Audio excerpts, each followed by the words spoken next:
오늘 6월 8일입니다. 목요일입니다. 새벽 예배에 나오신 우리 성도님들을 환영합니다.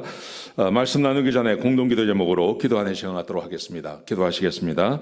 홍석화 집사의 암을 치료해 주십시오. 배옥준 집사의 뇌졸중을 치료해 주십시오. 언어가 회복되고 오른쪽 팔다리에 힘이 생겨나도록 해주십시오. 곽한나 집사를 치료해 주십시오. 권하자 집사가 다시 걷도록 해주십시오. 이승학 성도의 뇌종양 치료가 잘 되게 해 주십시오. 권현민 형제를 치료해 주십시오. 김에브라임 형제가 신장 이식을 속히 받도록 해주십시오. 김시희 집사가 걷도록 해주십시오. 김수진 집사가 재발하지 않고 치유되게 해주십시오. 황순희 집사가 걷도록 해주십시오. 예수님의 이름으로 기도합니다. 아멘. 아멘. 오늘 본문의 말씀은 예레미야 애가 2장 11절에서 17절입니다. 거짓말을 믿으면 망한다는 것입니다. 우리가 세상을 살아가면서도 거짓말을 믿었다가 어려움을 당하는 경우가 참 많습니다. 진리를 믿어야 되죠. 참말을 믿어야 되죠. 그런데 거짓을 믿고 살다가 망하는 경우가 있는데요. 여러분, 우리 믿음의 세계, 특별히 하나님의 백성들 안에서도 하나님의 말씀 진리가 있는가 하면 진리와 맞지 않는 거짓된 진리, 거짓된 말을 믿어서 고난받는 경우가 있다는 것을 기억하셨으면 좋겠습니다. 자, 오늘 본문에 보시면 이스라엘 백성들이 당하는 그 고난에 대해서 이야기를 합니다. 11절에서 13절까지 말씀이 그렇습니다. 11절에 보시면요, 눈물과 창자가 끊어지고 간이 땅에 쏟아지는 슬픔을 당하고 있습니다. 이렇게 말하죠. 우리의 어린 자녀들이 길바닥에서 기절하고 그리고 어머니 품 안에서 죽어가고 있습니다. 그러면서 12절에 보시면 어린 자녀들이 왜 어머니 품 안에서 죽냐 하면요, 12절에 보시면 어머니들이 탄식을 합니다. 곡식과 포도주가 어디 있냐고. 그러니까 아이들이 굶어 죽는 거예요.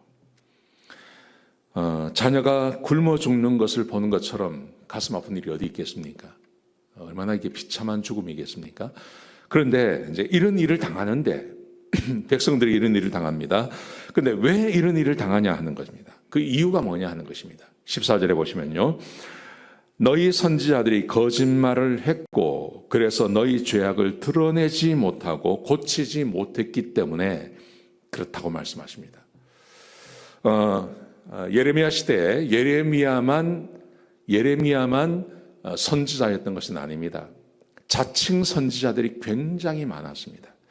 특별히 예레미야서를 읽어보면 거기에 자칭 선지자, 자칭 대제사장 이런 사람들이 참 많았습니다. 그런데 이 사람들은 대부분 거짓말을 했습니다. 자, 제가 한 두 구절 정도만 읽어드리겠습니다. 예레미야 20장에 보시면요, 예레미야가 하나님께서 시키시는 대로 이렇게 말을 합니다. 바벨론이 쳐들어올 텐데 그 바벨론에게 포로가 되라고 이야기를 합니다. 그러자 예레미야 20장 1절에 보시면 엠벨의 아들 제사장 바스홀은 여호와의 성전의 총감독이라. 그가 예레미야의 이 일 예언함을 들은지라. 이에 바스홀이 선지자 예레미야를 때리고 여호와의 성전에 있는 베냐민 뭇 위층에 목에 씌우는 나무 고랑으로 채워 두었더니, 하나님께서 말씀하시는 대로 항복하고 나가서 바벨론의 포로가 되라고 그렇게 이야기를 했습니다. 그러자 이 가짜 제사장이죠. 가짜죠. 이 사람이 예레미야를 때리고 그리고 감옥에 쳐넣어버립니다. 이런 일들이 예레미야 시대에 많았다는 것입니다. 특별히 그 시드기야, 그 마지막 왕 시드기야 그 시절에 굉장히 많았습니다. 예레미야 20장 26장 8절에 보시면 이렇게 기록되어 있습니다. 예레미야가 여호와께서 명령하신 말씀을 모든 백성에게 전하기를 마침에, 이 말씀도 마찬가지입니다. 싸우지 말고 항복하고 나가라는 것입니다. 싸우지 말라는 말입니다. 자, 그랬더니 제사장들과 선지자들과 모든 백성이 그를 붙잡고 이르되 내가 반드시 죽어야 하리라. 너는 왜 이 성전이 망한다고 말하느냐? 왜 이 성전이 실로처럼 된다고 하느냐?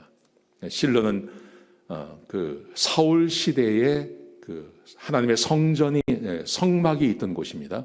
근데 그 사울이 범죄하고 죄를 지어서 실로가 망해버리거든요. 실로처럼 된다고 이야기하는 것에 대해서 왜 너는 그렇게 말을 하느냐?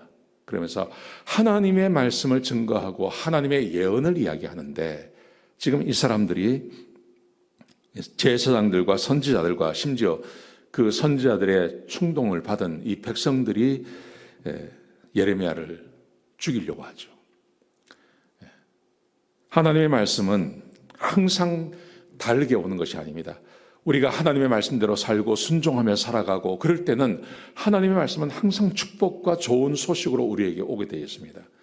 그런데 우리가 하나님의 말씀에 순종하지 않고 살아갈 때는요, 그때는 하나님의 말씀이 거슬리는 겁니다.